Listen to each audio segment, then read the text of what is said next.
So what is creation care ministry? Let's explore this together. First, I'm going to talk about the importance of naming this ministry.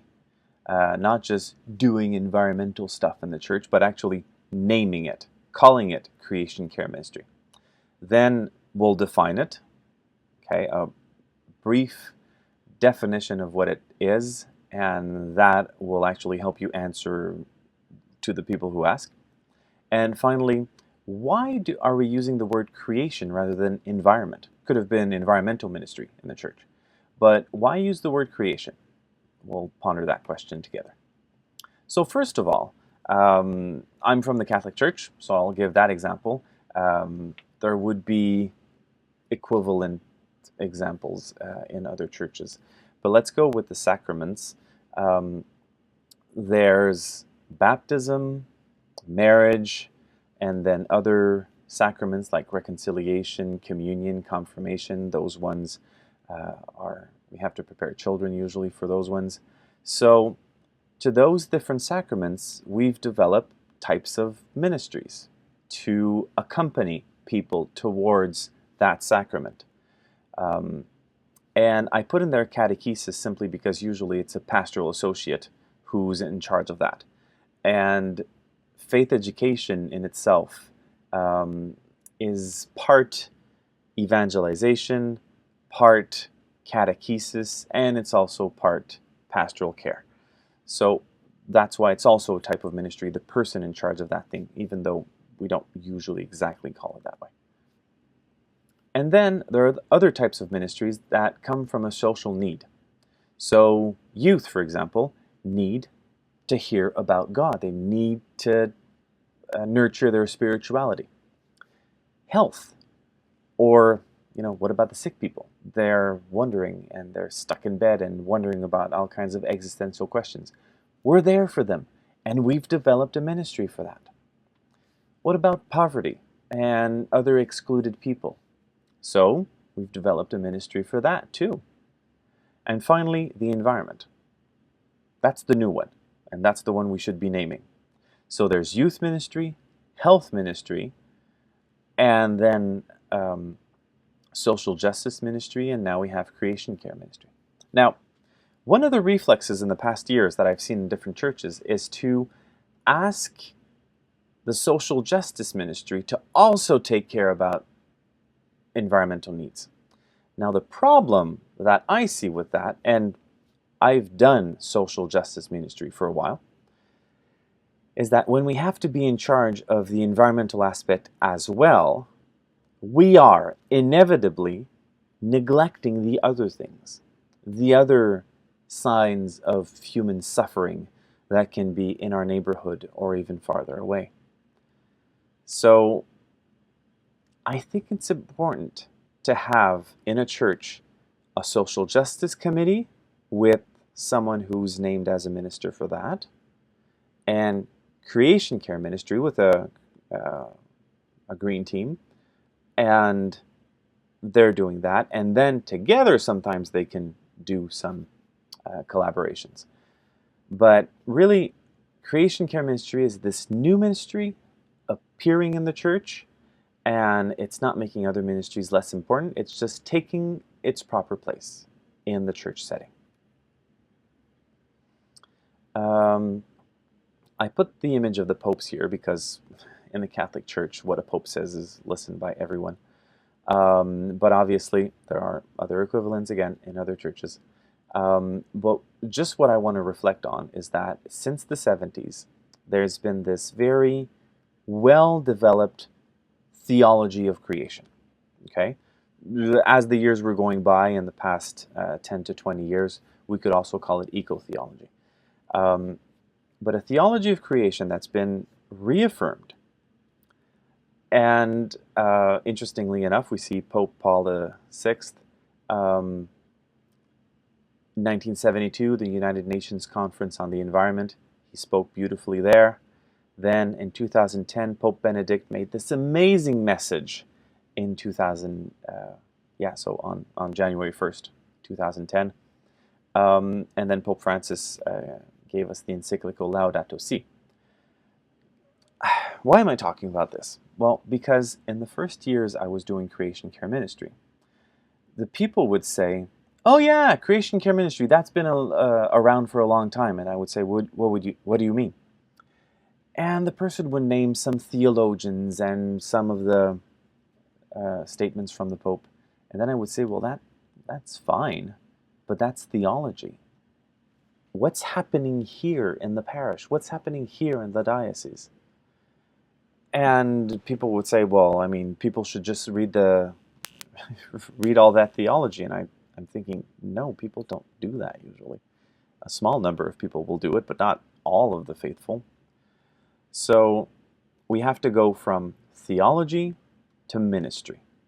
It has to become a ministry, and that's the reason for this course. I'm going to help you structure what that ministry can look like. Okay?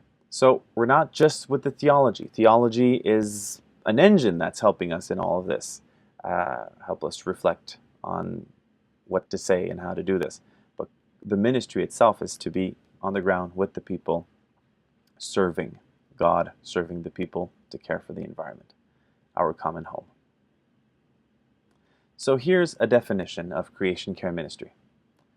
Creation care ministry is a practice organized by the church where Christians care for the environment in their place of worship, their neighborhood, and the world through action and education while nurturing a Christian eco-spirituality. Okay, let's break that down a bit. A ministry is a practice organized by the church. You would get that for any ministry. Where Christians care for the environment. Okay? So that's our focus for this ministry. Just like social justice, it's usually the poor or other excluded people. Okay, so the focus is the environment. We do it in their place of worship. Okay. Why is this so important? Because I've seen some creation care ministries that will do stuff like go plant trees or go do a shoreline cleanup, or what I've seen a lot, write petitions or write to the elected officials. Now, what's happened with some of the elected officials is that they would say, okay,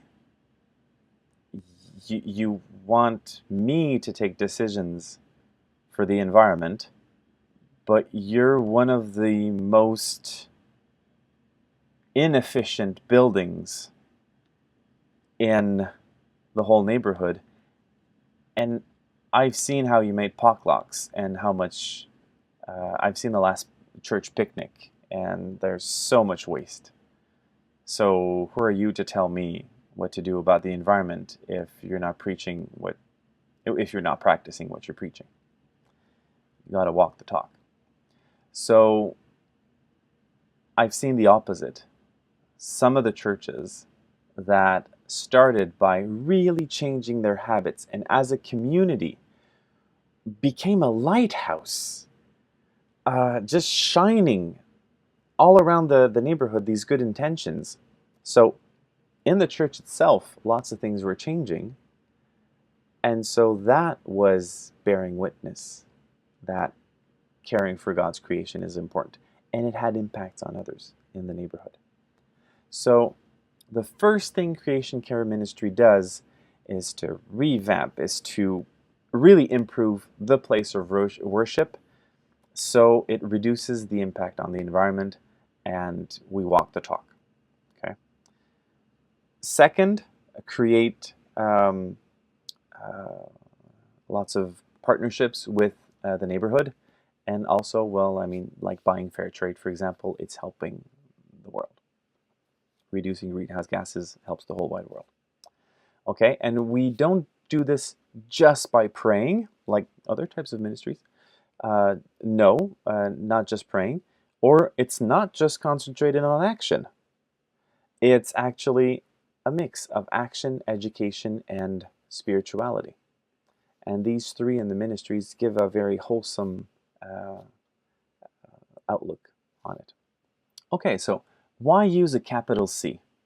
Well, basically it's to distinguish an artistic creation from God's creation. And when I talk about artistic creation, that includes architecture and engineering, basically what comes from human hands and human thought. But that's very different from God's creation, made from God's hands and God's thought. I mean, just by looking at how ecosystems work, how awesome some landscapes are. Well, that sense of awe shows that there's a certain complexity to it which just goes beyond our mind. And it's just so amazing to see all of that biodiversity and see how everything is interconnected and the profound wisdom in that ecological balance. It's just amazing. So it's not the same thing. A human creation with a small c and God's creation with a capital C are quite different. And you know, if you read the Bible, every time there's the word creation, it's a little c. And same thing in most theological works. It's a little c. But at the same time, maybe we're in this environmental crisis because we've been treating it with a little c for too long. Even if we go get all the resources we need, it doesn't mean we have to act like we do and destroy everything we see. So, God's creation with a capital C. That's why creation care ministry is usually with a capital C. The other question I've gotten throughout the years is that, well, if you use the word creation, and why not environmental ministry, environmental care ministry? Why creation care ministry? Is it creationist? Well, no. It's actually quite hard for creationists to also really want to take care of the environment. Because the first step is actually to honor the consensus that comes from scientists, observing the world, measuring, and then coming out with these facts that environmental degradation has impacts on all species, including ourselves. So creationism means that God created the earth around 6,000 years ago. Science, the scientist's curiosity has not found that conclusion. If we want to be truly creationist, we also believe in the flat earth, because everything described in the Bible comes from this cosmology with a rigid dome, and the stars were fixed like little light bulbs on the starscape, on the sky, which was a dome. Little windows in that dome so rain can fall. That's even in the story of Noah. He opens the gates. Just the story itself in Genesis 1 has the earth it has light. The light is shining on the earth on the first day, but the sun is only created on the fourth day. That doesn't work, and there's a bunch of other things that really don't work. So we can't count on that in creation care ministry. So it's not creationist. Okay, here's another example: evolution of life. So life has complexified at an interesting pace since the past 1 billion years. And it's just hard for our brains to wrap around that number, 1 billion years of evolution. And it didn't happen overnight. It takes a very, very, very long time. And so it's understanding these processes and getting to present day and just being amazed that how all of these animals, all of these plants around us are interdependent because they co-evolved through all of these years. And I strongly believe that God has been accompanying, has been inspiring creation, has been intervening in creation for all of this time, helping this biodiversity come about. What's the meaning of creation. So here's what I mean. Um, why did we use the word creation care rather than environmental ministry? Well, if we use simply the word environment, that will be mostly associated to environmental degradation and also all of the scientific measurements and the scientific approach to it. But as Christians, we go, I'd say, one step further. Just like a birthday cake here on the picture, when someone offers you a birthday cake, do you take out your ruler and measure it? Do you start measuring the consistency of it? Do you take a thermometer and go over the candles to measure the heat that's being sent out of it from the burning of the candles? What's your mindset while you're looking at that cake? It's not a scientific mindset. Even though you might be a scientist, you won't be looking at the cake with a scientific mindset. You'll be understanding the meaning of it, and you'll probably be relishing the moment when your loved ones are singing happy birthday, when they are recognizing your existence, they are celebrating the fact that you are alive for one more year, your accomplishments, or just basically the person you are.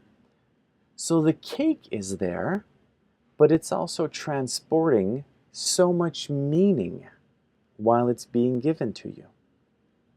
So let's take that same outlook. You can look at the world by measuring the heat that comes out of volcanoes, and you can look at the consistency of the earth and the water, and you can measure so many things. But what about that cake that's being offered to you? What about this lovely creation? This environment, what is its meaning? Where does it come from? Who does it come from? And what is my role on this planet to take care of it? Will I take care of my local, global environment? Do I recognize it as God's creation? Because what I've found throughout the years is that the environment is like a great artistic creation. And the more I study it, the more I look into it, the more I discover the brushstrokes of the Creator.